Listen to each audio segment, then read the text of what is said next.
Hola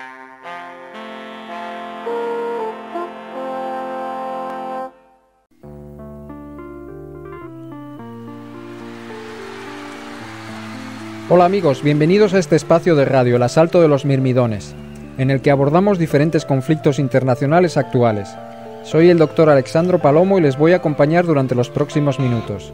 En esta ocasión vamos a tratar el conflicto de Ucrania.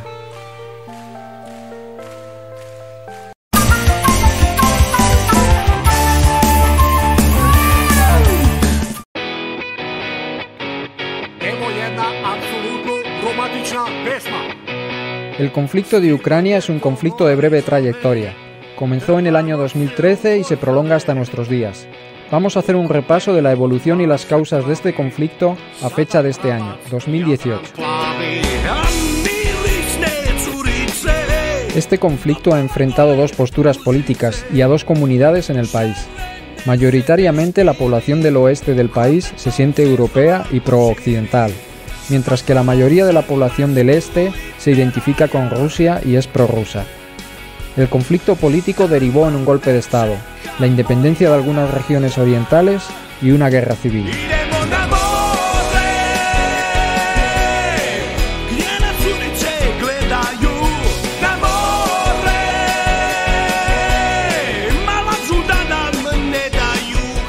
Más de un tercio del millón de habitantes de Donetsk se ha marchado. La locomoción pública parece normal. Con excepción de un par de cafés, no hay tiendas ni supermercados funcionando. El rostro de Jesucristo aparece en banderas patrióticas rusas junto a símbolos del pasado comunista. No es raro ver procesiones ortodoxas por la paz. El centro luce indemne, no así áreas cercanas al aeropuerto, aún en manos ucranianas. Proliferan ventanales rotos y abundan las huellas de los bombardeos.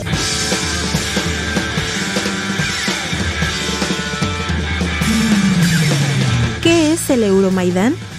En 2013, el gobierno ucraniano de Viktor Yanukovych decidió no ratificar un preacuerdo de libre comercio firmado por el gobierno anterior con la Unión Europea.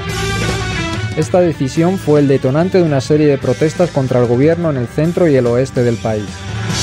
La plaza de Maidán, en el centro de Kiev, la capital de Ucrania, se convirtió en el epicentro de las protestas a partir de noviembre de 2013. Los manifestantes instalaron un campamento permanente en la plaza, desde donde exigieron la dimisión del gobierno. En enero de 2014 se intensificaron las protestas con fuertes disturbios. La policía intentó reprimir a los manifestantes y desalojar la plaza. En los enfrentamientos de enero y febrero se produjeron casi un centenar de muertos. ¿Es cierto que se produjo un golpe de Estado? Ante la escalada de violencia, la Unión Europea intervino para intentar frenar el conflicto e hizo de mediadora entre el gobierno y la oposición. El 21 de febrero se anunció un acuerdo entre Yanukovych y la oposición para adelantar las elecciones y formar un gobierno de transición. Sin embargo, incumpliendo el acuerdo, el 22 de febrero por la mañana, los opositores ocuparon las principales instituciones del gobierno en Kiev, incluido el Parlamento. Después de este golpe de mano, el presidente Yanukovych estuvo desaparecido durante una semana, hasta que reapareció en Rusia, donde se había refugiado porque temía ser asesinado. La oposición se hizo con el control del Parlamento y votó la destitución del presidente, en un procedimiento irregular que no respetaba la Constitución. Una comisión nombrada por el Parlamento se hizo con el gobierno en el país. Por este motivo, Yanukovych y sus partidarios consideran que la toma del poder de la oposición fue un golpe de Estado. ¿Cómo se produjo la independencia de Crimea? En el este del país, donde el partido de Yanukovych tenía más apoyos, surgieron protestas contra el nuevo gobierno.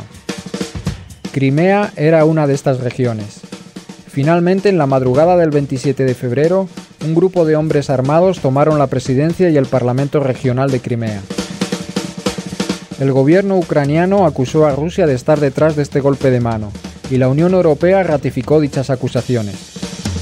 El Parlamento de Crimea respondió convocando un referéndum de autodeterminación y autorizando a las tropas rusas estacionadas en Crimea a mantener el orden.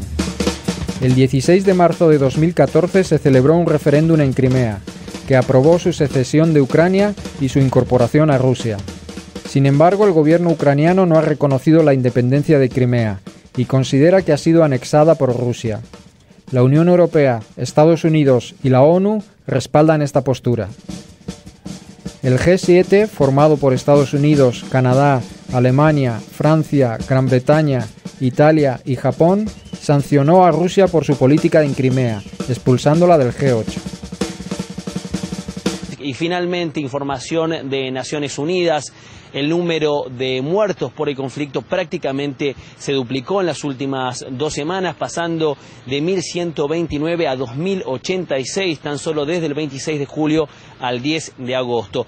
Y también que el secretario general de la ONU habló con el presidente ucraniano Poroshenko y le manifestó su deseo de que la situación en el este de Ucrania se resuelva a favor del diálogo. ¿Cómo se desarrolló esta crisis en el este de Ucrania?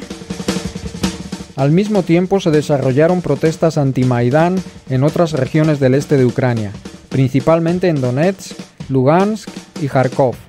El 12 de abril de 2014, el gobierno ucraniano decidió enviar al ejército para sofocar lo que consideraba una revuelta apoyada por Rusia. El 25 de mayo se celebraron elecciones presidenciales en Ucrania, en las que no participaron las regiones rebeldes del este. Las elecciones las ganó el magnate Petro Poroshenko. ¿Cómo se llegó a la guerra civil?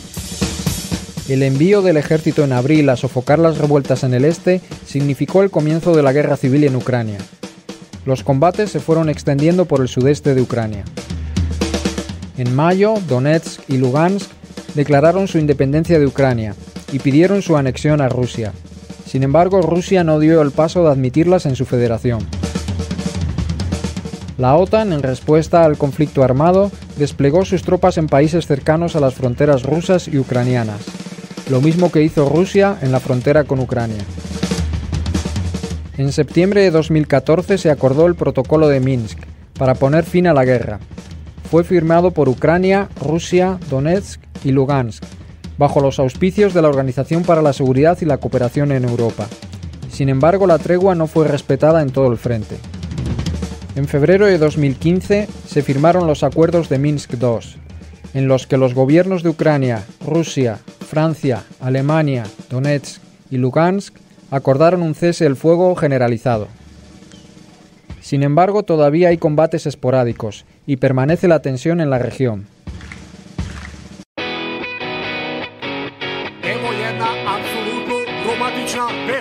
¿Quieren saber cuáles son los intereses de los actores que intervienen en este conflicto y cómo es la situación actual? Les invitamos a escuchar la segunda parte de este programa dedicado al conflicto de Ucrania. Gracias por acompañarnos en esta edición del Asalto de los Mirmidones. En esta ocasión hemos tratado el conflicto de Ucrania. Los esperamos en próximos programas.